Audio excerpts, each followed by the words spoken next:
L'histoire de Jeanne d'Arc. Jeanne d'Arc est une héroïne de l'histoire de France. Elle est née à Domrémy, un village situé en Lorraine en 1412. Pendant la guerre de Cent Ans, entre le royaume de France et d'Angleterre. Jeanne était une bonne catholique. À l'âge de 13 ans, dans le jardin de son père, elle entend des voix qui lui parlent. Ces voix lui donnent une mission. Libérer le royaume de France des Anglais et conduire le roi Charles VII à Reims sur le trône de France. Avec son oncle, elle va voir le capitaine de Baudricourt et lui explique son histoire. Elle lui demande de la faire entrer dans l'armée du roi. Le capitaine ne croit pas son histoire et refuse. Mais Jeanne n'abandonne pas et retourne voir le capitaine. Parce qu'une prophétie qu'elle avait annoncée au capitaine s'était réalisée. Le capitaine accepte finalement d'écouter la jeune fille. L'histoire de Jeanne d'Arc. Jeanne et 500 soldats marchent en direction de la ville d'Orléans. À cette époque, une prophétie circulait dans toute la France. Une jeune femme, envoyée de Dieu, vêtue en armure, viendra libérer le royaume de France. Et finalement, Jeanne et ses hommes réussirent à libérer la ville d'Orléans. Après de nombreuses batailles, Jeanne réussit à atteindre Reims. Le roi Charles VII est sacré dans la cathédrale Notre-Dame de Reims en 1429. L'année suivante, en 1430, Jeanne sera capturée par les Bourguignons. Ils vendront Jeanne aux Anglais.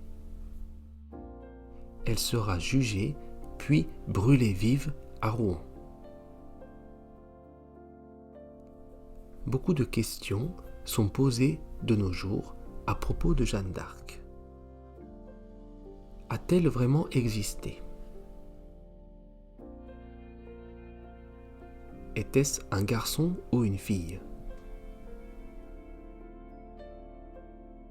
Tout le monde l'appelait la pucelle d'Orléans.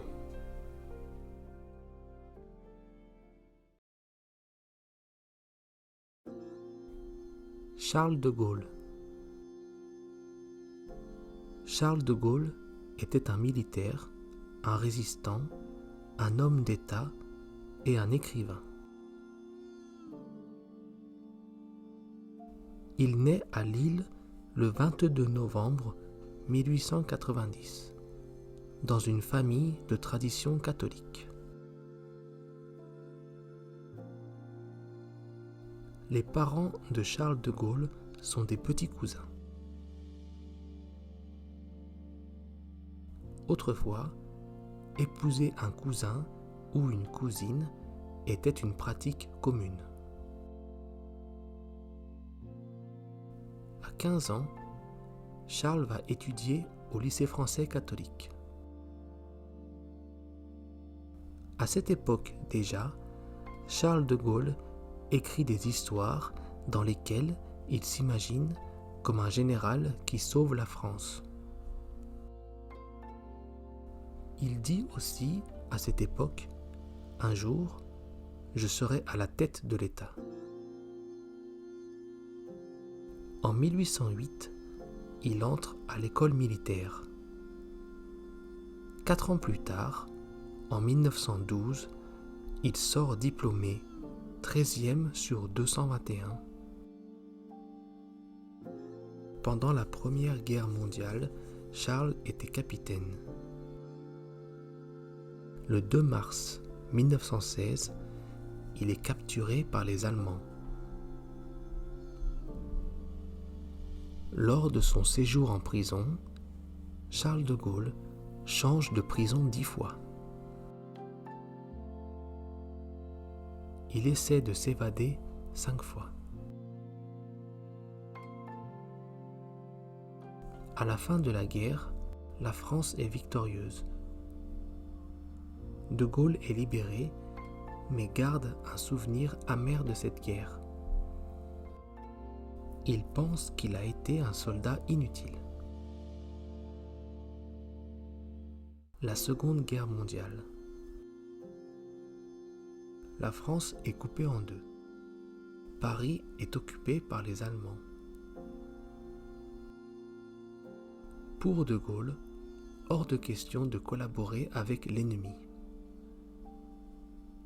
Comme la France n'est plus totalement libre, il décide de prendre l'avion pour la Grande-Bretagne. Le 18 juin 1940, de Londres, il enverra un message au peuple français par la radio BBC. Cet appel, l'appel du 18 juin 40, est un événement très célèbre dans l'histoire de France. De Gaulle invite tous les soldats français ainsi que les civils à résister à l'ennemi. Après plusieurs batailles, grâce aux résistants, aux armées des colonies, des Anglais et des Américains, Paris est libéré. De Gaulle revient à Paris en héros. Roosevelt et les Américains détestaient De Gaulle. Les Américains considéraient la France comme un pays vaincu et souhaitaient administrer le pays. Comme le Japon après la guerre. Mais De Gaulle refusa. Grâce à cette décision, les Américains ne sont pas restés en France après la guerre. De Gaulle est élu à 78,5%.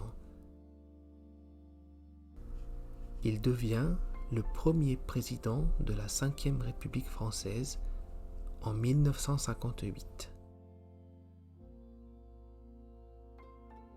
Charles de Gaulle avait beaucoup d'ennemis. Cependant, il est une personnalité ineffaçable de l'histoire de France. Depuis sa mort, chaque année, le président français va sur la tombe du général. De Gaulle, c'était la France forte. La France qui n'avait pas peur de dire non aux États-Unis. La France qui était indépendante.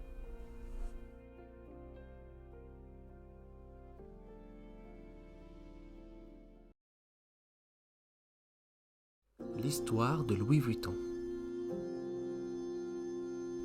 Louis Vuitton naît le 4 août 1821 dans une famille modeste. À 16 ans, Louis décide de quitter son village pour tenter sa chance à Paris. Il commence comme apprenti maltier. Ce travail consiste à emballer les affaires de riches clients qui partent en voyage. Il fabrique également des coffres de voyage.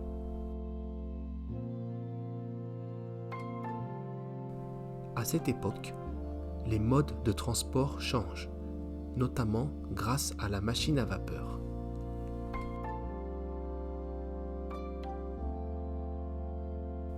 Le tourisme international des classes aisées se développe grâce aux trains et aux bateaux à vapeur.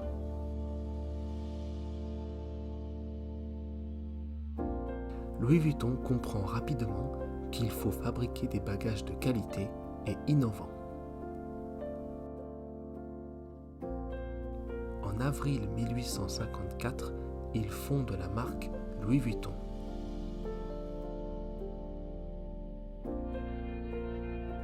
Il ouvre sa première boutique à Paris, proche de la place Vendôme.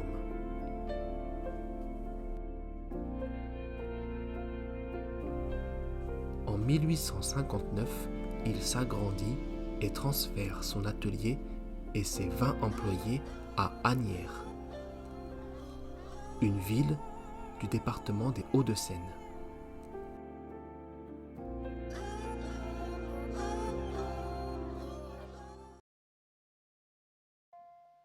L'histoire d'Hermès. Thierry Hermès naît le 15 janvier 1801 en Allemagne à Krefeld. À cette époque, cette partie de l'Allemagne est annexée par la France. Il commence sa carrière comme apprenti chez un artisan sellier harnacheur. Il finit sa formation et décide d'ouvrir son affaire à Paris en 1837. Il va y ouvrir sa première fabrique. À l'origine, Hermès était spécialisé dans les équipements pour chevaux. Comme on peut le voir sur le logo de la marque, il y a un cheval. Notre premier client, c'est le cheval. Le deuxième, le cavalier. À partir de la seconde moitié du XIXe siècle, le fils Charles-Émile et le petit-fils Émile Maurice diversifient la production.